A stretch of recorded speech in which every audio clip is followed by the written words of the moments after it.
আমি শুরু করব সুখের সন্ধান দিয়ে। আমি যেটা বলতে চাচ্ছি তা হলো, এটা যদিও চমৎকার একটা উপমা, আর এই জাতির প্রতিষ্ঠাতাদের মনে অবশ্যই ভালো উদ্দেশ্য ছিল, কিন্তু আমি আসলে খুবই অবাক হয়েছি, কারণ কোরআনে সুখের সন্ধান নিয়ে কিছুই বলা হয়নি। কোরআনে সুখের সন্ধান নিয়ে কিছুই বলা হয়নি। খুবই তাজ্জব ব্যাপার। আমি 15 বছর ধরে এটা বুঝতে চেষ্টা করেছি যে কোরআনে কোথায় এই সুখের সন্ধানের কথা বলা হয়েছে। আল্লাহ এই ব্যাপারে কথা বলেননি, কিছুই বলেননি। আর এটা আমাকে ভাবায় যে আধুনিক সভ্যতার জন্য এত গুরুত্বপূর্ণ একটা ব্যাপার, মানুষ সুখী হতে চায়, কিন্তু আল্লাহ এই ব্যাপারে কিছুই বলেননি। কোরআনে এটা বলা নেই কীভাবে সুখের সন্ধান পেতে হবে। আর এটা খুবই আকর্ষণীয় ব্যাপার যে কোরআনের সবচেয়ে বড় যে অনুভূতির কথা বলা হয়েছে তা হলো সন্তুষ্টি। সন্তুষ্ট থাকা, এটাই সব থেকে বড় লক্ষ্য, সুখ নয়। কিন্তু এই দুইটি কিন্তু আলাদা জিনিস। সুখে থাকা আর শান্তিতে থাকা দুটো আলাদা বিষয়। এখন আমি আপনাদেরকে সাইকোলজির ব্যাপারে কিছু বলবো, খুবই আকর্ষণীয় কিছু বিষয়। আর এই তথ্যগুলো আমাদেরকে কোরআনের বাণী বুঝতে আরও বেশি সহায়তা করবে। আর আমার আলোচনার পুরোটাই নিয়ে। আর এই বাণীটি আছে সূরা নজমের মধ্যে, ওয়া আল্লাইসা লিল ইনসানি ইল্লা মা সাআ, এবং মানুষ তাই পায় যা সে করে। এখন আপনারা আমার সাথে থাকার চেষ্টা করুন। সর্বপ্রথম আর সবচেয়ে ছোট যা মানুষ সন্ধান করে, বিশেষ করে তরুণ প্রজন্ম যা চায়, আমি জানি শ্রোতাদের মধ্যে মনে মনে তরুণ লোক আছেন, কিন্তু আমি এখানে যারা বয়সে তরুণ তাদের বলছি। আমি চাই আপনারা এটা বুঝতে পারুন যে সবচেয়ে তুচ্ছ কিছু যখন জীবনে সন্ধান করা হয়, তখনই আসলে সুখের সন্ধান করা হয়। এটা আসলেই সব থেকে তুচ্ছ। আমি বলছি কেন আমার এই ধারণা। যেমন শনিবারে ঘুম থেকে উঠে বাড়ির কাজ করতে ইচ্ছা করে না, তাই 12টা পর্যন্ত ঘুম দিয়ে ওঠেন আপনি। আপনার তখন কী অনুভূতি হয়? আপনি তখন সুখী। সুখী হওয়া আসলে কষ্টের কিছু না। কোনো ছেলে সারা রাত ভিডিও গেমস খেললো, তার মাথা ব্যথা করে, কিন্তু যেহেতু সে গেম শেষ করতে পেরেছে তাই সে সুখী। কেউ কাজে যাওয়ার আগে ফোন পায় যে আজকে আবহাওয়া খারাপ, তাই কাজে যেতে হবে না, এতেই তারা সুখবোধ করে। সুখ পাওয়া খুবই সহজ, বিশেষ করে ছোট জিনিসের ক্ষেত্রে। অবশ্য সম্পর্কের থেকে সুখী হওয়া এর চেয়ে কঠিন। বাবা মাকে সুখী করা, অথবা বাবা মা যেন আমার উপরে খুশি থাকে, এটা করা কঠিন। আর স্ত্রীকে খুশি করা, এটা নিয়ে কথা না বলাই ভালো। আসুন আমরা এটা নিয়ে কথা না বলি। কিন্তু শুধু নিজের জন্য, যেমন আপনি একটা সিনেমা দেখলেন, আপনি এতেই খুশি। অথবা আপনার বন্ধুর সাথে দেখা হলো, আপনি খুশি। আপনি আপনার পছন্দের রেস্টুরেন্টে খেতে গেলেন, আপনি অনেক খুশি। এটা খুব কঠিন কিছু না। কিন্তু এটা যেমন দ্রুত আসে তেমনি দ্রুত চলে যায় এবং আপনার আবার ভালো না লাগা শুরু হয়। আপনি হতাশ হয়ে যান এবং আবার সুখী হওয়ার চেষ্টা করেন। এটা অনেকটাই মাদকাসক্তির মতো, কারণ এটা আপনার সাথে সর্বদা থাকে না। আর এটাই হলো সবচেয়ে নিম্ন স্তরের সন্ধান। তাই মানুষ যখন বলে আমি শুধু সুখী হতে চাই, আমি আসলে জানি না সে কি বোঝাতে চাচ্ছে। কারণ কোনো মানুষই সবসময় সুখী নয়। আল্লাহ আমাদেরকে অনেক অনেক অনুভূতি দিয়েছেন এই জীবন অভিজ্ঞতা অর্জনের জন্য, এবং এর সবগুলোই সুস্থ জীবনের অংশ। সুখ হলো এদের একটি মাত্র। যদি আপনার আকাঙ্ক্ষা শুধু সুখী হওয়া হয়, তাহলে আমাকে বলতেই হচ্ছে যে আপনি হতাশ হবেন। সুখ কখনোই ঘটবে না, আপনি কখনোই চিরসুখী হতে পারবেন না। এটা আসলে এভাবে কাজ করে না। আমি বলছি না যে আপনাকে হতাশ হতে হবে। আমি যা বলতে চাচ্ছি তা হলো সংগ্রামও জীবনের একটি অংশ। যখন আপনি বার্ষিক পরীক্ষার জন্য প্রস্তুত হচ্ছেন, আপনি কিন্তু সুখী নন। বা 3 ঘন্টার পরীক্ষার মাঝে আপনি সুখী নন। যারা ব্যায়াম করেন তারা তাতে সুখ পান না। হ্যাঁ, ফলাফল দেখে তারা অবশ্যই সুখী হন, কিন্তু ঘাম ঝরানো পরিশ্রম করার সময় নিশ্চয়ই তারা সুখী নন। নিজের চেহারা দেখলেই বুঝতে পারবেন, ঠিক যেন সিলভেস্টার স্ট্যালোনের মতো। যাই হোক, তাহলে সবচেয়ে নিম্ন স্তরের আকাঙ্ক্ষা কি? সুখ। আসুন এবার পরের ধাপ দেখি। পরের ধাপ মানে এটা অর্জন করতে আরও চেষ্টা করতে হয়। আর আমার বর্ণনায় আমি যতই উপরের ধাপে যাব, সেটা অর্জনের জন্য ততই কষ্ট করতে হবে। তো এর পরের ধাপ হলো কুল দেখানোর আকাঙ্ক্ষা। এটা সুখের আকাঙ্ক্ষা নয়, আকাঙ্ক্ষা হলো কুল হওয়ার। কুল হওয়া মানে হলো কেউ আমাকে নিয়ে ঠাট্টা করবে না, আমি বাকি সবার মতোই হব। কেউ আমাকে নির্দেশ করে বলবে না যে তুমি এমন কাপড় কেন পরছো, এমন কথা কেন বলছো, তোমাকে এমন দেখাচ্ছে কেন, তুমি এভাবে চলো কেন, ওদের সাথে কেন মেশো, এটা কেন কিনছো, ওটা কেন করছো, গাড়ি কেন চালাও। আপনাকে আলাদা করে ভাববে, আপনি এটা চান না। আপনি যে কোনোভাবে সবার সাথে মিশে যেতে চান এবং কারো সমালোচনার বস্তু হতে চান না। আপনি অদৃশ্য হয়ে যেতে চান বাকি সবার মাঝে, যেন আপনাকে বাকি সবার মতো কুল ভাবা হয়। আর এই জন্য পরিশ্রম করতে হয়। উদাহরণ হিসাবে বলা যায়, আপনারা যারা হাই স্কুলে পড়ছেন, আপনি স্কুলে কী পোশাক পরে যাচ্ছেন সেটা আসলেই একটা বড় ব্যাপার। আপনি যখন আলমারি থেকে একটা কাপড় বের করেন বা জুতা হাতে নেন পরার জন্য, তখন আপনার মনে এই প্রশ্ন আসে যে কে আপনার পোশাক নিয়ে মজা করতে পারে। সত্যি সত্যি আপনার মনে এই ভাবনাটি আসে? অথবা আপনি যখন কাপড় কিনতে দোকানে যান, আপনার বাবা হয়তো আপনাকে টাকা দিয়েছেন কিছু কেনার জন্য, আপনি যাই কিনেন না কেন, অনেক কিছু কেনার পেছনে একমাত্র কারণ হলো যখন আপনি এইসব পরবেন তখন লোকে কি বলবে। এটাই হলো কুল হওয়ার আকাঙ্ক্ষা। বাদ বাকি 10 জনের মাঝে মিশে যেতে হলে আপনাকে পরিশ্রম করতে হবে। এমন কিছু করা খুব সহজ যাতে মানুষ আপনাকে আজব ভাববে, কিন্তু বাকি সবার মতো চলতে গেলে কিছু কাজ করতেই হবে। অনেক তরুণকে এই জন্য নিজের পছন্দ বাদ দিতে হয়, তাদের এমন অভিনয় করতে হয় যা আসলে তারা নয়। আমি কিছু তরুণকে চিনি, ধরুন 14-15 বছর বয়স। একজনের কথা মনে আছে, সে বেসবল টুপি পরতো কারণ এটা তখন ফ্যাশন ছিল, তার প্যান্ট ঝুলে থাকতো। সে আমার কাছে এসে কান্না শুরু করলো। আমি তার কাছে বসলাম, আর সে আমাকে বলল, আমি এমন কাপড় পরতে পছন্দ করি না, আমি এটা ঘৃণা করি। কিন্তু আমি যদি এমন না করি তাহলে বাকিরা আমাকে নিয়ে মজা করে, আমি তাই বাধ্য হয়ে এমন করি।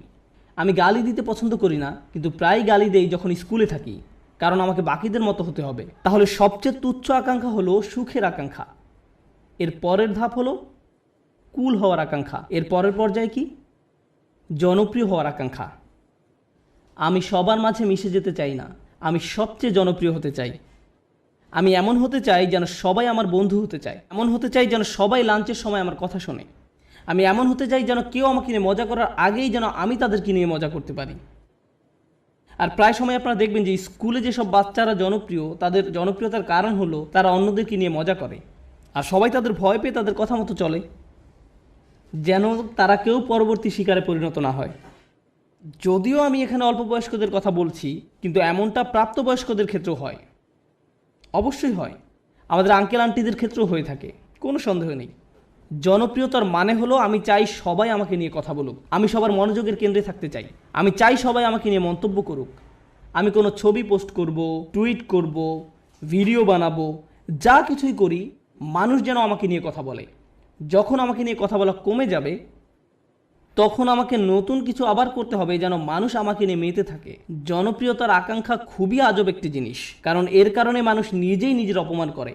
যেমন মিউজিক ইন্ডাস্ট্রিতে যখন এমন হয় কোনো শিল্পীর গান খুব হিট করলো, সবাই সেই গান ডাউনলোড করলো, তারপর যখন তার জনপ্রিয়তা কমে গেল তখন তাকে নিজেকে অপমানিত করতে হবে, নোংরা ভিডিও বানাতে হবে বা কোনো কাহিনী তৈরি করা যেন পত্রিকাগুলো তাকে নিয়ে মেতে থাকে।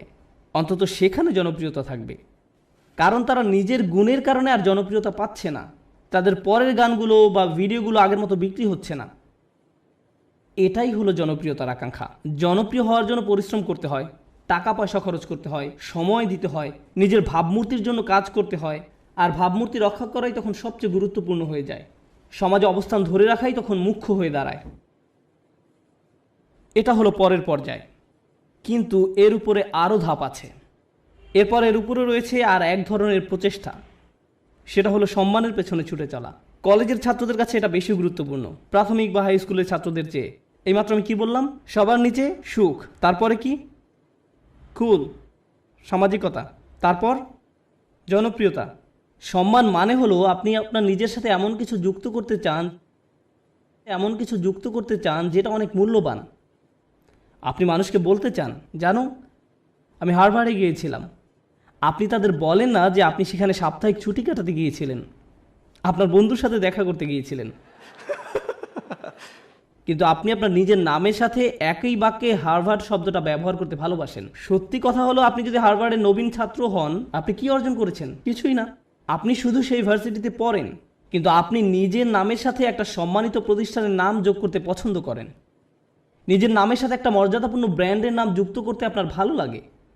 আপনার নির্দিষ্ট ব্র্যান্ডের পোশাক পরতে ভালো লাগে, এবং যদি ব্র্যান্ডের লেবেল দেখা না যায় আপনি অন্য মানুষের সাথে এমনভাবে কথা বলেন যেন তারা বাধ্য হয়ে প্রশ্ন করে আপনি এটা কোথা থেকে কিনেছেন। আপনি যেন বলতে পারেন যে এটা আরমানি ব্র্যান্ড বা এটা কিছু একটা, কারণ আপনি চান নিজের নামের সাথে সেই ব্র্যান্ডের নাম যুক্ত করতে।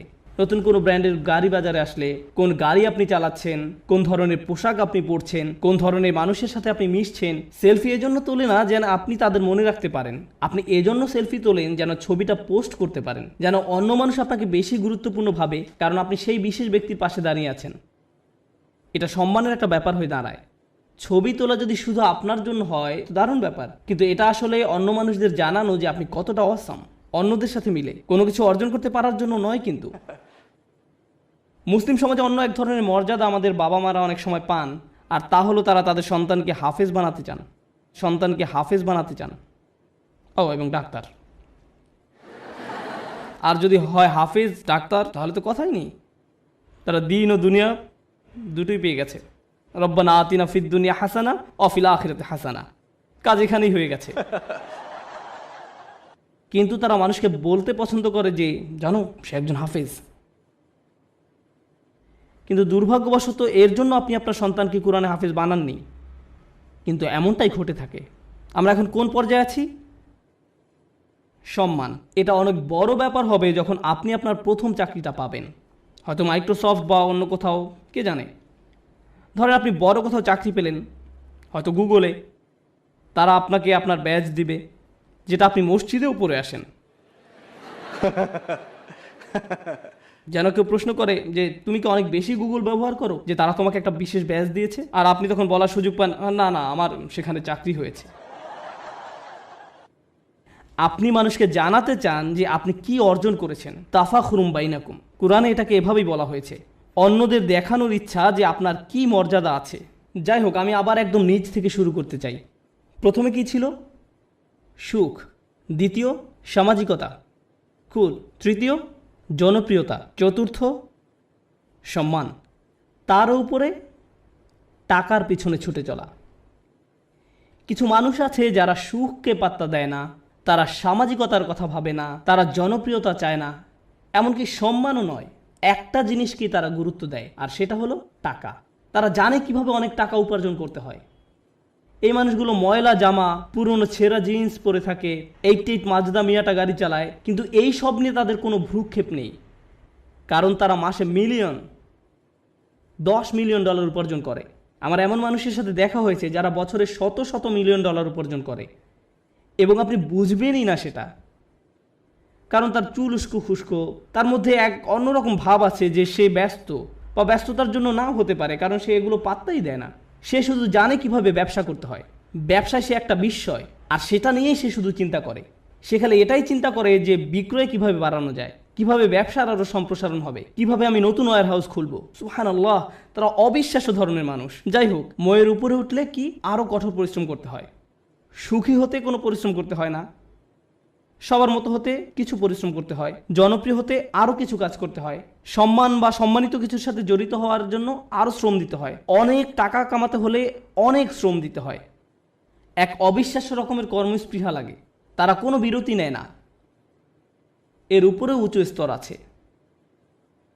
যাই হোক, আমি যখন বলছিলাম কিছু একটা করতে বেশি শ্রম দিতে হয়, যখনই আমি কোনো উঁচু লেভেলের কথা বলি, আপনাকে সেখানে যেতে বেশি কষ্ট সহ্য করতে হবে, আপনাকে যন্ত্রণা সহ্য করতে হবে সেখানে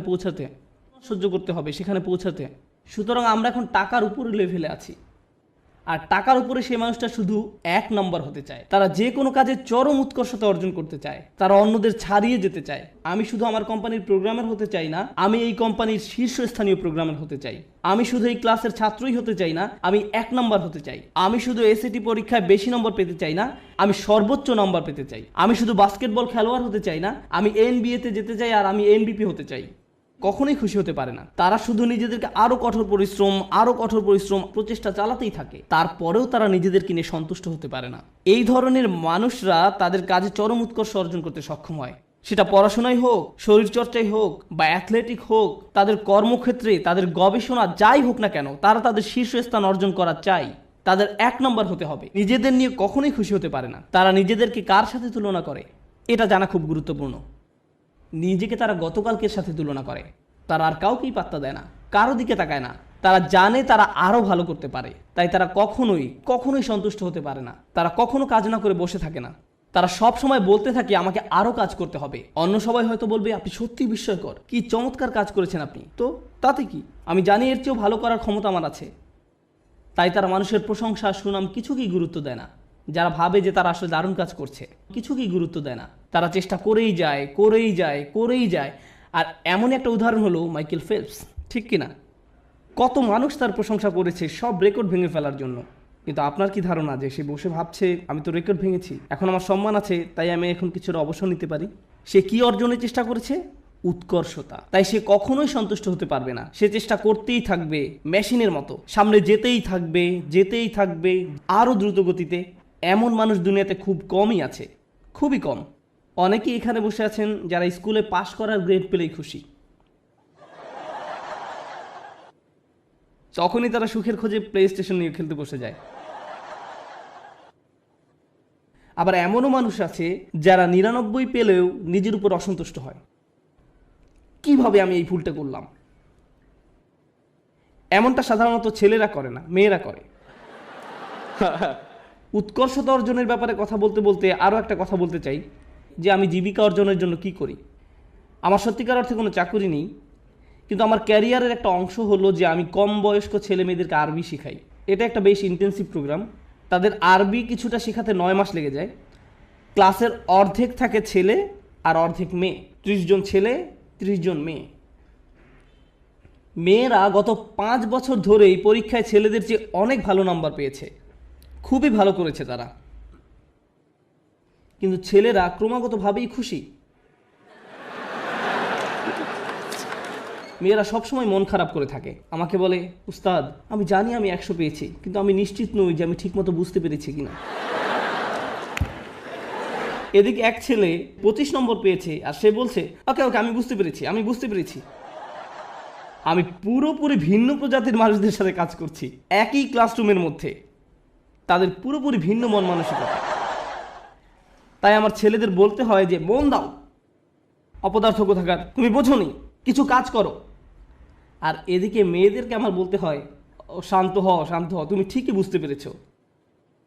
আমি তো ছেলেদেরকে বলতে পারি না হালকাভাবে নিতে, কারণ এর চেয়ে বেশি হালকাভাবে নেওয়া যায় না, এটা সম্ভব নয়।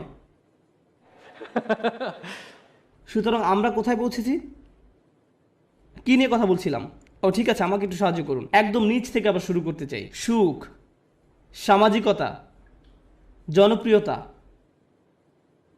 সম্মান, টাকা, উৎকর্ষ।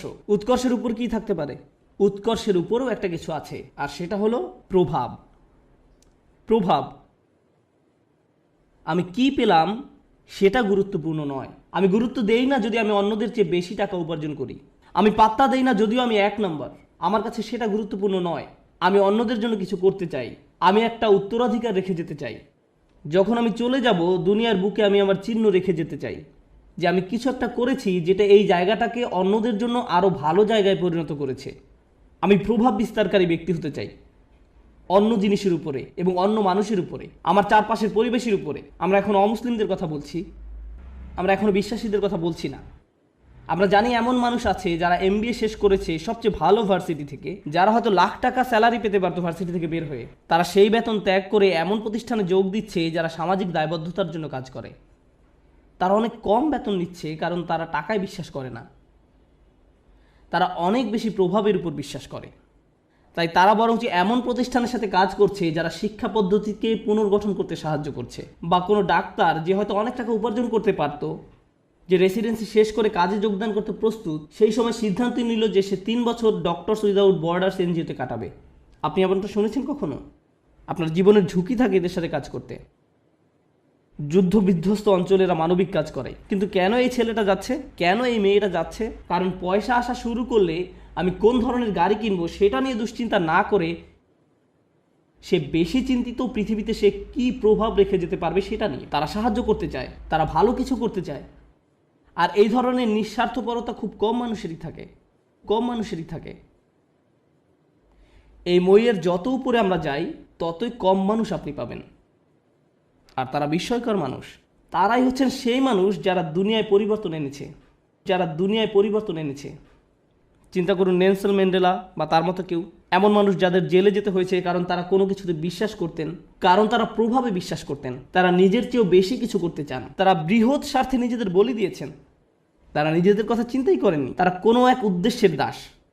আর তাই এই মানুষগুলো হলো সেই মানুষ যারা প্রভাবের জন্য কাজ করে। তারা উৎকর্ষ সাধনকারীদের চেয়েও অনেক উপরে। উৎকর্ষ এই মানুষগুলোর জন্য স্বয়ংক্রিয়ভাবেই চলে আসে। উৎকর্ষ সাধন করা তাদের লক্ষ্য নয়, এটা উপজাত হিসেবেই আসে। কেন জানেন? কারণ যদি আপনি সেরকম প্রভাব রাখতে চান, আপনাকে অনবরত চেষ্টা করেই যেতে হবে। আপনি হয়তো ভাবতে পারেন যে প্রভাব সৃষ্টি এটাই হয়তো সর্বোচ্চ শিখর, কিন্তু না, এর থেকেও বড় কিছু আছে। এর উপরে আছে চূড়ান্ত সত্য। কেউ কেউ ন্যায়ের খোঁজ করে, কেউ কেউ সত্যের খোঁজ করে, কেউ কেউ আদর্শের খোঁজ করে। যারা ন্যায় বিশ্বাস করে, আর ন্যায় এমন একটা জিনিস সেটা আপনি পরিপূর্ণভাবে দুনিয়াতে দেখবেন না, দেখবেন, কিন্তু তারা এর পরোয়া করে না, তারা এটার জন্যই কাজ করেন। ও আরেকটি ব্যাপার, যখন আপনি এমন কিছু করতে চান যেটার দুনিয়াতে কোনো নজির নেই, তখন সেটা করাটাই সবচেয়ে কঠিন কাজ। তখন যদি আপনি সামান্য একটু পরিবর্তন দেখেন, তাতেও আপনি উদ্দীপ্ত হয়ে যান, আপনি অনুপ্রাণিত হন এবং এটি আপনাকে আরও সামনের দিকে এগিয়ে নিয়ে যায়। কিন্তু আপনি যখন এমন একটা আদর্শের জন্য কাজ করবেন, ন্যায়ের জন্য, আপনি হয়তো ন্যায় কখনোই দেখবেন না, কখনোই দেখবেন না।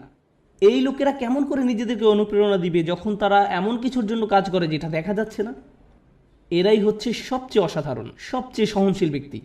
একবার তারা একটা আদর্শের পিছনে পড়লো, সবাই তাকে পাগল ভাবলো, কিন্তু তার কিছু এসে যায় না, তারা এগিয়েই চলেন। তাই এখন আমি শুরু করতে চাচ্ছি একদম সর্বোচ্চটা দিয়ে, যেটা হলো সত্যের খোঁজ। প্রসঙ্গত বলে রাখি যে আমাদের সকল নবী আলাইহিস সালামের পথই ছিল সত্যের অন্বেষণ, সত্যের অন্বেষণ। তারা মানুষের সাথে সত্যটা শেয়ার করতে আগ্রহী ছিলেন। এবং অনেক সময়ই রাসূলুল্লাহ সাল্লাল্লাহু আলাইহি ওয়াসাল্লাম হাদিস থেকে আমরা জানি কিয়ামতের দিন অনেকেই, মানে অনেক নবী আল্লাহর সামনে দাঁড়াবেন যাদের পেছনে কোনো অনুসারীই থাকবে না, একজন অনুসারীও নয়, এক বা দুই না, একেবারে শূন্য, শূন্য। তাদের লক্ষ্যটা কি ছিল? সত্য। তাদের প্রভাব কতটুকু ছিল? শূন্য। কিন্তু আল্লাহর দৃষ্টিতে তারা পুরোপুরি সফল। হ্যাঁ নাকি না? হ্যাঁ। এখন আমাদেরকে একটা জিনিস বুঝতে হবে, আমরা আবার এই শ্রেণী বিভাগেই যাচ্ছি, কিন্তু আমি শুধু শেষের 4টার উপরে ফোকাস করছি, অথবা হয়তো শেষ 5টার উপরে। প্রথমে কথা বলি উৎকর্ষ। আপনি যখন উৎকর্ষের খোঁজ করেন, তখন আপনি কাকে নিয়ে কখনো সন্তুষ্ট থাকেন না? নিজেকে নিয়ে। প্রশ্ন হলো, কেন আপনি নিজেকে নিয়ে সন্তুষ্ট নন? কারণ আপনি নিজেকে শুধু উন্নতিই করতে চান? না, এটা কারণ নয়। যদি আপনি ইসলামের দৃষ্টিকোণ থেকে আলোচনা করেন, আপনি নিজেকে নিয়ে সন্তুষ্ট নন এই কারণে যে আপনার প্রত্যেকেরই প্রভাব সৃষ্টির চেষ্টা করার কথা ছিল। আপনার নিজেকে নয়, বরং অন্যকে নিয়ে চিন্তা করার কথা ছিল। আর এই কারণে আপনি নিজেকে নিয়ে সন্তুষ্ট হতেন না। আপনি যা ভাবছেন, আল্লাহ আসলে আপনার উপর তার থেকেও বেশি দায়িত্ব দিয়েছেন। আমি চাই যে আপনারা দুটো জিনিস নিয়ে চিন্তা করুন। এটা কোরআনের একটি অন্যতম শক্তিশালী বক্তব্য। যেহেতু এটা পরিষ্কারভাবে অনুবাদ করা হয়নি, তাই অনেক সমস্যা সৃষ্টি করে। লা ইউকাল্লিফুল্লাহু নাফসান ইল্লা উসআহা। আল্লাহ কোনো ব্যক্তির উপরই বোঝা দেন না। এখন যেই অংশটা আসছে সেটা হচ্ছে দুর্বল অনুবাদ, তাদের সাধ্যের অতিরিক্ত। আল্লাহ আপনার উপর সেই বোঝা চাপাবেন না যা আপনি বহন করতে পারবেন না। এই অনুবাদের জন্য আরবিটা হওয়া দরকার ছিল লা ইউকাল্লিফুল্লাহু নাফসান ইল্লা বিউসইহা। তাদের সাধ্য পর্যন্ত বোঝাতে সেখানে একটা বা থাকার কথা ছিল, কিন্তু শব্দটা হচ্ছে ইল্লা উসআহা, অর্থাৎ কাল্লাফাল্লাহু উসআনা। অর্থটি এখন পুরোই পরিবর্তিত হয়ে গেছে। প্রচলিত অনুবাদটা একদম ন্যূনতম অর্থ প্রকাশ করে, কিন্তু আপনি জানেন এই আয়াতের সত্যিকার অর্থ কি? আপনার মাঝে যে সম্ভাবনা আছে তার অতিরিক্ত কোনো কিছুর বোঝা আল্লাহ আপনাকে দেননি। ভেবে দেখুন আমি কি বলছি। আল্লাহ আপনাকে এমন কিছু বোঝা দেননি যেটা কি, যেটা আপনার মাঝে যেই সম্ভাবনা আছে তার অতিরিক্ত। আপনার মাঝে কি আরো উন্নতি করার সম্ভাবনা আছে? হ্যাঁ। আপনি কি আরো বেশি করতে পারতেন? হ্যাঁ। এবং যেটা করতে পারেন কিন্তু করেননি, আল্লাহ আপনাকে সেটার জন্য জিজ্ঞাসাবাদ করবেন। শুধু একদম ন্যূনতম দায়িত্বটুকু নয়, বরং সর্বোচ্চটুকু। আল্লাহ চান যে আপনি নিজেকে উন্নত করতে থাকুন এবং দেখান যে আপনি আসলে কতটুকু নেয়ার জন্য তৈরি ছিলেন। এটাই হচ্ছে এখানে প্রচেষ্টার ধারণা। আমরা সুখের অন্বেষণ অস্থির নই, আমরা সুখের অন্বেষণ অস্থির নই, বরং ওটা এর সাথে বোনাস হিসাবে আল্লাহ দেবেন। আমরা অন্যের কাছে কুল বা পরিপাটি হিসাবে পরিচিত হতে চাই না। কেউ একজন একটা বোকার মতো কাজ করেছে এবং আপনি ওই নির্বোধের মতোই কাজ করতে চাচ্ছেন। আমরা কারো কাছে জনপ্রিয় হতেও আগ্রহী নই। কেন জানেন? কারণ সবার যাদের জীবনের উদ্দেশ্য সম্পর্কে কোনো ধারণা নেই, আপনি তাদের মাঝে জনপ্রিয় হতে চান মানে হচ্ছে আপনি তাদের মাঝে সবচাইতে বোকা। আমরা সম্মানের কাঙালও নই, কারণ আমরা জানি সম্মান আসে আল্লাহর তরফ থেকে। অনেক নবী ছিলেন গৃহহীন, কিন্তু তাদের সম্মান ছিল। নবীদেরকে মানুষরা ধিক্কার দিত, কিন্তু তারপরও তাদের ছিল উচ্চ সম্মান। এখন আমাদের কাছে সম্মানের সংজ্ঞাটাই ভুল। আমরা ভুল জিনিসের সাথে এটাকে জড়িয়ে ফেলেছি। ঠিক আছে? যখন উৎকৃষ্ট হবার চেষ্টা করার ব্যাপার আসে, আমাদের মুসলিমদের মাঝারি ধরনের জিনিসে সন্তুষ্ট হবার অবকাশ নেই, কোনো সুযোগ নেই। আপনি একজন মুসলিম হিসেবে নিজেকে আরও উন্নত করার জন্য ক্রমাগত চেষ্টা করতে থাকবেন। আপনি যে কাজই করে থাকেন না কেন, আপনি যদি মুখস্থ করে থাকেন তাহলে আপনি আরও বেশি মুখস্থ করার চেষ্টা করুন। আপনি যদি পড়াশোনা করে থাকেন তাহলে আরও বেশি পড়াশোনার চেষ্টা করুন। আপনি যদি কাজ করে থাকেন তাহলে আপনি আরও বেশি কাজ করার চেষ্টা করুন। আপনি যদি স্বেচ্ছাসেবী হয়ে থাকেন তাহলে আরও বেশি স্বেচ্ছাসেবা করার চেষ্টা করুন, বিশেষভাবে যখন আপনার বয়স কম। কারণ এখন দায়িত্ব অনেক কম। কিন্তু আমার হোমওয়ার্ক আছে, হ্যাঁ, কিন্তু সেটা এমন কোনো দায়িত্ব নয়। দায়িত্ব তখনই আসবে যখন আপনি বিয়ে করবেন, যখন আপনার সন্তান থাকবে। এখন আপনি মুক্ত। এখন আপনার যে স্বাধীনতা আছে সেটা জীবনের আর কোনো পর্যায়েই থাকবে না। পেছনে বসে ভিডিও গেমস খেলার সময় নয় এটা। এখন শুধু বসে থেকে মুভির পর মুভি দেখার সময় নয়। এখন সময় নয় যে নতুন অ্যাভেঞ্জার্স বা এরকম কিছু নিয়ে আপনি ব্যস্ত থাকবেন, এটা সেই সময় নয়। পুরো পৃথিবী অপেক্ষা করছে আপনি কি প্রভাব ফেলবেন দুনিয়াতে সেটার জন্য। আপনি এমনি এমনি বসে সময় নষ্ট করতে পারেন না। অন্যরা করতে পারে, ভালো, তাদের কোনো বৃহত্তর লক্ষ্য নেই, কিন্তু আপনাকে হতে হবে শ্রেষ্ঠ, কারণ আপনি এখন থেকেই প্রভাব সৃষ্টি করা নেই চিন্তা করেন। দর্শকদের মাঝে বসে থাকা প্রত্যেক তরুণ ছেলে এবং মেয়ের চিন্তা করা উচিত, আল্লাহ আমাকে কি দিয়েছেন, আমাকে আল্লাহ কোন গুণটি দিয়েছেন, এবং এই গুণটি দিয়ে আমি দুনিয়াতে কি পরিবর্তন আনতে পারি, এই গুণ দিয়ে আমি কি করব। আর আপনি যখন এটা নিয়ে চিন্তা করবেন, তখন আপনি সত্যিকারভাবে বুঝতে পারবেন আপনি কিসের জন্য কাজ করছেন। আপনি কাজ করছেন আল্লাহর সাথে দেখা হবার স্বপ্ন নিয়ে, এবং সেটাই হচ্ছে আমাদের আসল সত্য। আপনি আল্লাহকে এটা দেখাতে চান যে আপনি আপনার সামর্থ্যের মধ্যে যা আছে তার সবটুকু করেছেন। সবচেয়ে ভালো ঘুমের অভ্যাস আপনার থাকা উচিত, সবচেয়ে ভালো খাবার, সবচেয়ে ভালো ব্যায়াম করার অভ্যাস আপনার থাকা উচিত, আপনার হওয়া উচিত সবচেয়ে ভালো ইবাদতকারী, আপনার হওয়া উচিত সবচেয়ে পড়াশোনায় উন্নত। আপনার জীবনে আপনি যা যা করে থাকেন প্রত্যেকটি কাজে আপনার উৎকর্ষ অর্জনের চেষ্টায় রত হতে হবে। আপনার বাজে জাঙ্ক খাবার খাওয়ার অভ্যাস ত্যাগ করা উচিত। আপনি এমন কেউ হবেন না যারা অযথা ঘুরে ফিরে আড্ডা দিয়ে সময় নষ্ট করে। আপনি অবশ্যই অবসর কাটাবেন, কিন্তু এমনকি যখন আপনি খেলবেন তখনও সবচেয়ে ভালো খেলুন। স্কুলের বা কলেজের অন্য ছেলেরা যখন তাকে দেখবে তারা বলবে আমি এর মতো হতে চাই, তার সব কিছু অসাধারণ, তার সব কিছুতেই সে চ্যাম্পিয়ন। আপনাদের তেমন লোক হওয়া উচিত। উম্মার এরকম লোক দরকার, শ্রেষ্ঠ লোক, এবং এ ধরনের লোকেরাই প্রভাব সৃষ্টি করতে পারে। আরেকটি ব্যাপার কি জানেন, আমাদের বাবা মায়েরা, খুবই দুঃখজনক, কারণ তাদেরকে কখনো এটা শেখানো হয়নি, তারা কখনো এই যে সিঁড়িটা এর সাথে পরিচিত হননি। তাদের কাছে সর্বোচ্চ শিখর মানে হচ্ছে সম্মান, আর এরও উপরে গেলে টাকা পয়সা। তাই আপনাদেরকে নিয়ে তাদের একমাত্র চিন্তা হচ্ছে সম্মান আর অর্থ। একটা চাকরি খোঁজো যেন তুমি সম্মান পেতে পারো, আর আমরা বলতে পারি আমাদের ছেলে একটা চাকরি করে, সে ডাক্তার, সে এটা, সে ওটা, আর হয়তো আমাদের এক সময় অনেক টাকাও হবে আর আমরা সেটা মানুষকে দেখাতে পারবো। শেষ, এটাই তাদের একমাত্র চিন্তা। আর তারা সবসময় জিজ্ঞাসা করে তুমি কোথায় কাজ করবে, কেমন করে তুমি আরো টাকা রোজগার করবে, কখন আমরা বাড়ি কিনবো। সবকিছুই শেষ হয় সম্মান এবং অর্থতে গিয়ে। কিন্তু জীবনে এর উপরেও কিছু আছে। অর্থের উপরে কি? টাকা পয়সা, উৎকর্ষ। কে আপনাকে উৎকর্ষ বা শ্রেষ্ঠত্ব অর্জনের দিকে ধাবিত করবে? আমরা শুধু অর্থ এবং সম্মান নিয়ে চিন্তা করতে করতে জীবন শেষ করে ফেলি। মুসলিমদের মাঝে কত ছেলে মেয়ে ডাক্তার হয়েছে, আমি সবসময় তাদের উদাহরণটাই দিই, কারণ এদেরকেই সবচেয়ে বেশি হতাশ দেখি আমি। তারা ডাক্তার হয়েছে শুধুমাত্র এই কারণে যে তাদের মা বলেছে কিংবা বাবা বলেছে। আমি কখনোই আমার কোনো সমস্যা হলেও এরকম ডাক্তারের কাছে যেতে আগ্রহী নই। আমি বরং এমন কারো কাছে যাব যে ডাক্তার হয়েছে কারণ তারা মানবতার সেবা করতে চায়, তারা তাদেরকে নিয়ে চিন্তা করে, তারা দুর্নীতিগ্রস্ত ইন্স্যুরেন্স কোম্পানি থেকে পরবর্তী টাকা আসার অপেক্ষা করে না, তারা আসলে মানবতা নিয়ে চিন্তিত। আমি এ ধরনের ডাক্তারের সাথে সম্পর্ক রাখতে, নিজে এবং বাচ্চাদেরকে নিয়ে যেতে আগ্রহী। প্রভাব সৃষ্টিকারী ব্যক্তি। এখন এই ব্যাপারে আমার শেষ কথা, লাইসা লিল ইনসানি ইল্লা মা সা। মানুষের কিছুই থাকবে না শুধুমাত্র তারা যে চেষ্টা করেছে তা ছাড়া। আবার শুরু করি।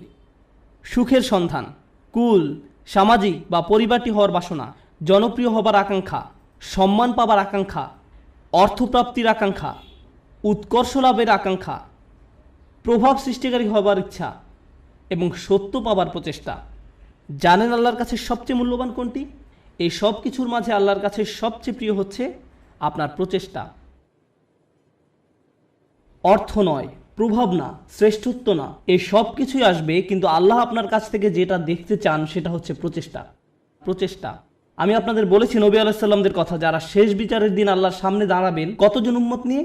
0। কিন্তু তারপরেও আল্লাহ তাদেরকে জান্নাতের সর্বোচ্চ আসনে আসীন করবেন, কারণ আল্লাহ সম্মান জানাবেন তাদের প্রত্যয়কে, তাদের প্রচেষ্টাকে, তাদের চারিত্রিক দৃঢ়তাকে। তারা কঠিন সময়ে পড়েছিলেন এবং তারা সেটা মোকাবেলা করেছেন। যদি আপনি নূহ আলাইহিস সালামের প্রতি বছরের একটা প্রোগ্রেস রিপোর্ট দেখতে চান, চলুন একটা গ্রোথ চার্ট বানিয়ে দেখি কতজন মানুষ মুসলিম হয়েছে প্রতি বছর, যেমনটা করা হয় প্রতি বছর প্রতিবেদনে।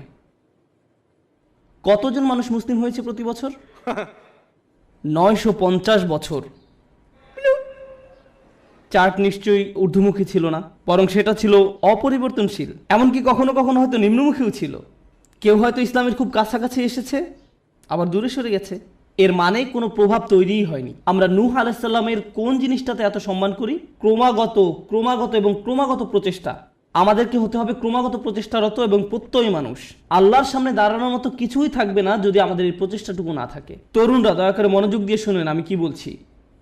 একটু চিন্তা করো, তোমার জীবনের সার্থকতা কোথায়? যদি তোমার জীবন মানে হয় শুধু একটা ভিডিও গেম থেকে অন্য ভিডিও গেম, যদি তোমার জীবন মানে হয় শুধু টিভি শো এর একটা পর্ব থেকে অন্য পর্ব, তুমি কিসের জন্য চেষ্টা করছো? এতে কি আসে যায় যদি তুমি একটা ভিডিও গেমে ট্রফি জিতো অথবা 100% সিনক্রোনাইজেশন পাও? এতে কি আসে যায়? কি এমন হবে এতে? পৃথিবীর জন্য তা কোনো পরিবর্তনই আনবে না। তুমি কতগুলো পুশ আপ করতে পারো এটা কেউ গুরুত্ব দেয় না।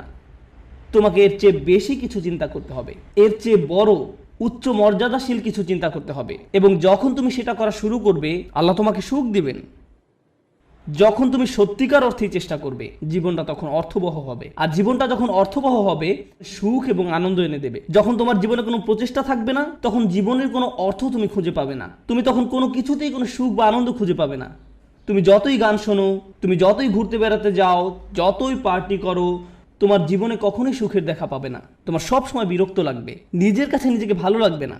গুরুত্বপূর্ণ হচ্ছে প্রত্যয়, যেটা তোমাকে উপলব্ধি করতে হবে। তোমাদের তরুণ প্রজন্মকে হতে হবে অসম্ভব, অসম্ভব এবং অসম্ভব প্রত্যয়ী। আল্লাহ বলছেন ওয়ান্না সায়াহু সাওফা ইউরা।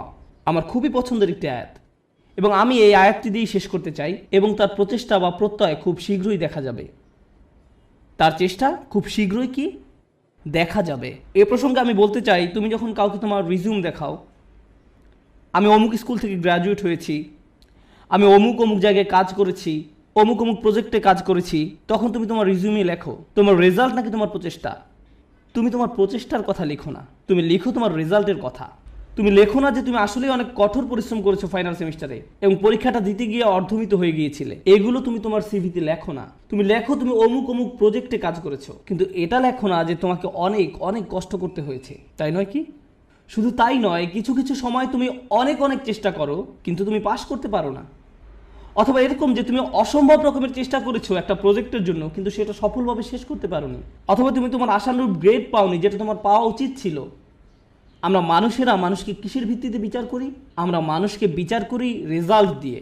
আমার এতে কিছু যায় আসে না যে তুমি কতটা চেষ্টা করেছো, তুমি আমাকে ফলাফল এনে দিতে পারোনি। আমার এতে কিছুই আসে যায় না যে তুমি কতটা চেষ্টা করেছো, তুমি পাস করতে পারোনি, গ্রাজুয়েট হতে পারোনি। বুঝতে পেরেছো ব্যাপারটা? কিন্তু আল্লাহ তোমার বিচার তোমার রেজাল্ট দিয়ে করবেন না। আল্লাহ তোমার বিচার করবেন কিসের ভিত্তিতে? প্রচেষ্টা। আল্লাহ বলছেন এবং তার প্রচেষ্টা, তার অধ্যবসায়গুলো খুব শীঘ্রই দেখা যাবে। এটা একটা অসাধারণ ব্যাপার, কেননা পৃথিবীর বুকে কোনো মানুষই আমার প্রচেষ্টা দেখবে না, কোনো মানুষই আমার প্রচেষ্টা দেখবে না। আমি তোমার প্রচেষ্টা দেখব না, অথবা তুমি আমার প্রচেষ্টা দেখবে না, কিন্তু তিনি হচ্ছেন শুধুমাত্র আল্লাহ, যিনি আমাদের প্রচেষ্টা অধ্যবসায়গুলো দেখবেন। আমরা সবাই দেখি ফলাফল, আমরা হচ্ছি ফলাফল সর্বস্ব মানুষ। আল্লাহ হচ্ছেন বিচারক, যিনি দেখেন প্রচেষ্টা। সুবহানাল্লাহ, কতই না মহান আমাদের প্রভু। কেউ তোমার প্রচেষ্টার মূল্য দিবে না এক আল্লাহ ছাড়া, সুতরাং কখনোই তোমার প্রচেষ্টাকে খাটো করে দেখবে না। মানুষ হয়তো মূল্য দিচ্ছে না তুমি যে কাজগুলো করছো, এবং তুমিও সাথে সাথে ভাবতে শুরু করে দাও যে এগুলোর আসলেই কোনো মূল্য নেই। কিন্তু মনে রেখো, এটা মূল্যবান আল্লাহর কাছে। আল্লাহর কাছে এটা অত্যন্ত মূল্যবান। আজকের আলোচনা ওই অংশটা বিশেষভাবে বোনদের জন্য ছিল, কারণ তারা কঠোর পরিশ্রম করে এবং তাদের মনে হয় এই চেষ্টায় কোনোভাবেই কিছু হবার নয়। ছেলেরা এমন নয়, কারণ ছেলেরা কোনো খাটুনি করে না এবং তারা মনে করে যে আমি অনেক করেছি, আমি কত কঠোর চেষ্টা করেছি। ছেলেরা নিজেদের সাথে মিথ্যাচার বন্ধ করো। তোমাদের নিজেদের এটা বলা বন্ধ করতে হবে যে তুমি যথেষ্ট করেছো। তোমার অলসতা দূর করতে হবে। ভাইরা, শয়তান তোমাদের ধ্বংস করে দিচ্ছে, সে তোমাদের ধ্বংস করছে। তোমরা এত অলস। নিজেদের কাছে যুক্তি দেওয়া বন্ধ করো এবং কাজ করো, বেশি করে কাজ করো, আবেদন করতে থাকো, করতেই থাকো, অন্যদের সাথে এই ব্যাপারে কথা বলতে থাকো, নেটওয়ার্কিং করো। থেমে যে বলো না যে আমি সব রকম চেষ্টা করেছি তারপর ফল পাইনি। না, তুমি সব রকমের চেষ্টা করোনি। উদ্যম হারিও না, এটা করা তোমাদের শিখতে হবে। তোমরা তোমাদের বোনদের কাছ থেকে শেখো। তারা হলো একটু একটু অপেক্ষা করো, আমি তোমাদের ব্যাপারেও বলবো। কিছুক্ষণ পরেই তোমরা আর খুশি হবে না। তোমাদের সমস্যা কি জানো? সুখের সন্ধানের কথা এখন ভুলে যাও। তোমাদের সমস্যা হলো তোমরা সর্বদা নিজেদের ব্যাপারে অনিশ্চিত। তোমরা সবসময় ভাবছো আমি যথেষ্ট নই, বা আমি হিসেবের মধ্যেই নেই। হাততালি থামাও। তোমাদের ব্যাপারগুলো সহজভাবে নিতে হবে। তোমাদেরকে বলছি না, তোমাদের এমনিতেই সব কিছু যথেষ্ট। হালকাভাবে নাও। মাশাআল্লাহ, মাশাআল্লাহ। অপরপক্ষে তোমাদের শান্ত হওয়া দরকার। আমার এমন বন্ধুদের সাথে দেখা হয়েছে যারা ইসলাম নিয়ে পড়াশোনা করছে, তারা কোরআন শিক্ষা করছে, কিন্তু আমার এখনো সব শব্দ শেখা হয় নাই। হ্যাঁ, ঠিক আছে ঠিক আছে আন্টি, শান্ত হন। আপনার সব মুখস্থ হয়নি। আল্লাহ আপনাদের ফলাফলে আগ্রহী নয়। তিনি কিসের প্রতি আগ্রহী? তিনি আগ্রহী আপনার প্রচেষ্টায় ফলাফল নিয়ে উদ্বিগ্ন হওয়া বন্ধ করুন। আপনি আবার ফল নিয়ে খুব দুশ্চিন্তা করবেন না। আপনি এখনো যা জানেন না, যেটা এখনো অর্জন করতে পারেন নাই, সেটা নিয়ে আপনি বড্ড বেশি ভাবেন। অর্জন নিয়ে চিন্তা করা বন্ধ করুন এবং আন্তরিক, অকৃত্রিম, সর্বোচ্চ যতখানি সম্ভব চেষ্টা করে যায়। আমি বলছি এমনটা করলে আল্লাহর কাছ থেকে ফলাফল আসবেই, কিন্তু সেটা তার সময়সূচি অনুযায়ী আসবে, আপনার নয়। দুইজন মানুষ একদম একই পরিমাণে চেষ্টা করবে, কোনো একজন দেখা যাবে তার চেষ্টার ফলাফল নগদে পেয়ে যাবে এবং কাউকে বছরের পর বছর অপেক্ষা করতে হবে সমানভাবে ফল পাওয়ার জন্য। এটা আল্লাহর হাতে। এজন্য আপনি বলতে পারেন না সে তো অনেক সুফল পেয়ে গেল আর আমি কিছুই পেলাম না, আমরা তো একই রকমের চেষ্টা করলাম। এটা ঠিক না, না না না, এটা পুরোপুরি অন্যায্য। কারণ সেই হিসেব আল্লাহর কাছে ন্যস্ত এবং আল্লাহ শুধু এটাই দেখতে চেয়েছেন যে আপনি কতটা চেষ্টা করেন। ধরুন দুজন মানুষ একদম একই পরীক্ষা দিল। আমার ক্লাসে এমনটা ঘটেছিল, তারা একদম একই পরীক্ষা দেয়। একজন অনেক বেশি পরিশ্রম করে, সে দিন রাত সারাক্ষণ পড়াশোনা করে। এই প্রোগ্রামে আসার আগে সে আমার বন্ধু ছিল, আমরা দুজন বন্ধু ছিলাম। আমি এখন তার শিক্ষক এবং আমি তাকে বলছি যে চলো ঘুরতে যাই। না, আমাকে পড়তে হবে। আমি তোমার শিক্ষক? না না, আমাকে পড়তে হবে, পরীক্ষা আছে। আমি তোমার পরীক্ষা সহজ করে নিব, আমি তোমাকে অতিরিক্ত ক্রেডিট দিব। না, আমার পড়া আছে। এই মানুষটা দিন রাত পড়াশোনা করে। আমি জানি যে সে কি পরিমাণ চেষ্টা করলো, তার প্রচেষ্টার কথা আমি জানি। কিন্তু জানেন, সে তার ক্যারিয়ারে খুব উজ্জ্বল, ব্যবসায় এত দক্ষ, পেশাগতভাবে ভীষণ চটপটে ছিল। কিন্তু ব্যাপারটা এমন যেন আল্লাহ তাকে আরবি শেখার জন্য তৈরি করেননি। সে যত বেশি শিখুক না কেন, সে বেশি নম্বর তুলতে পারতো না। কোন মতো পাশ করতো, কোনো মতেই পাশ করতো প্রতিবারই। আর তার পাশের ছেলেটাই অতিরিক্ত প্রতিভাবান, আমার দেখা সবচেয়ে অলস এক মানুষ। সে ক্লাসে সারাক্ষণ ঘুমাতো, কিন্তু সে প্রত্যেকবারই 99 বা 100 পেত। এতে আমার খুবই রাগ হতো। আমি সেই ছেলেকে শূন্য পেতে দেখতে চাইতাম। আমি চাইতাম যে সে শূন্য পাক, আমি যেন তাকে পরীক্ষার খাতা দিয়ে কঠিনভাবে চড় মারতে পারি। আর যেই মানুষটা পড়তে পড়তে নিজেকে শেষ করে দিচ্ছে, সে পরীক্ষায় ব্যর্থ হচ্ছে। শিক্ষক হিসাবে আমি হতাশ হয়ে গিয়েছিলাম। সেই ছাত্রের অবস্থা তাহলে কি চিন্তা করুন। শিক্ষক হিসাবে আমি হতাশ। কিভাবে সম্ভব যে এই ছেলেটা কোনো চেষ্টাই করে না আর সে ভালো ফল পাচ্ছে, এবং এই মানুষটা যত ধরনের চেষ্টা সম্ভব করছে আর সে কোনো ফলই পাচ্ছে না। মনে হতো যেন এটা অন্যায্য। কিন্তু জানেন কি, যখন এই দুই মানুষ আল্লাহর সামনে এসে দাঁড়াবে এবং দুজনই বলবে যে আমি আল্লাহর জন্য আরবি শিখেছিলাম, হে প্রভু, আমি আপনাকে সন্তুষ্ট করার জন্য আরবি শিখছিলাম, আল্লাহ তখন বলবেন দেখি তোমরা কি করেছো। তাদের মধ্যে একজন দেখাবে 99 আর একজন দেখাবে 20 নম্বর। সেদিন আল্লাহর কাছে কোনটা বেশি মূল্যবান হবে? ও, সেই 20 নম্বর অমূল্য। সেদিন এটা মূল্যাতীত। কারণ আল্লাহ খাতার নম্বর দিয়ে মূল্যায়ন করেন না, তিনি কি দিয়ে মূল্যায়ন করেন? প্রচেষ্টা দিয়ে। সেই 99-এর মূল্য সেদিন হবে খুব খুব খুব কম, কারণ এটা পাওয়ার জন্য তাকে খুব বেশি চেষ্টা করতে হয়নি। আল্লাহ এভাবেই বিচার করেন। এটা পুরোটাই গুণগত মান সংক্রান্ত, পরিমাণ সংক্রান্ত নয়। মানুষ শুধু পরিমাণ বিচার করতে পারে, আল্লাহ গুণগত মান বিচার করেন। আপনি এখন যা করছেন তার মান বিচার করুন, আপনার যাপিত জীবনের মান নির্ণয় করুন, আপনি যেই দিনটা পার করলেন তার মান, সকালে কি ধরনের নাস্তা আপনি খেয়েছেন, আপনি কার সাথে কথা বলেছেন, আপনি কিভাবে সময় ব্যয় করেছেন, আপনি কি করেছেন, আপনার দিনের মান কেমন ছিল, সেটা আগে ঠিক করুন। এবং ইনশাআল্লাহ তাআলা তবে এই উম্মতের ভবিষ্যৎ খুব উজ্জ্বল। কারণ আপনি একবার যদি পরম সত্যের ব্যাপারে চিন্তা করা শুরু করেন এবং আপনি প্রভাব নিয়ে চিন্তা করা শুরু করেন, তবে এই ঘর থেকে নতুন চিন্তা ভাবনা আসা শুরু করবে, সৃজনশীলতা আসা শুরু করবে, নিত্য নতুন প্রজেক্ট আসা শুরু করবে, যেটা ক্রমান্বয়ে দুনিয়াকে বদলে দিতে পারে, সেটা দুনিয়াকে প্রভাবিত করতে পারে যেমনটা আর কখনো করেনি। মুসলিম তরুণ সম্প্রদায় এটা করতেই সক্ষম। মুসলিম তরুণরা এটা করতে সক্ষম যখন তারা সঠিক সাধনার জিনিসটি খুঁজে পায়। আল্লাহ আযজা ওয়া জাল্লা এই মানুষগুলোকে, এই তরুণ সম্প্রদায়কে এই উম্মতের বীর পুরুষ করুন, যারা সঠিক সাধনার সন্ধান করে। পরবর্তী প্রজন্ম এসে যেন বলে আমি তাদের হারাতে চাই, তারা ছিল যেন স্বর্ণতুল্য মানদণ্ড। বারাকাল্লাহু লি ওয়া লাকুম। আসসালামু আলাইকুম ওয়া রাহমাতুল্লাহি ওয়া বারাকাতুহু।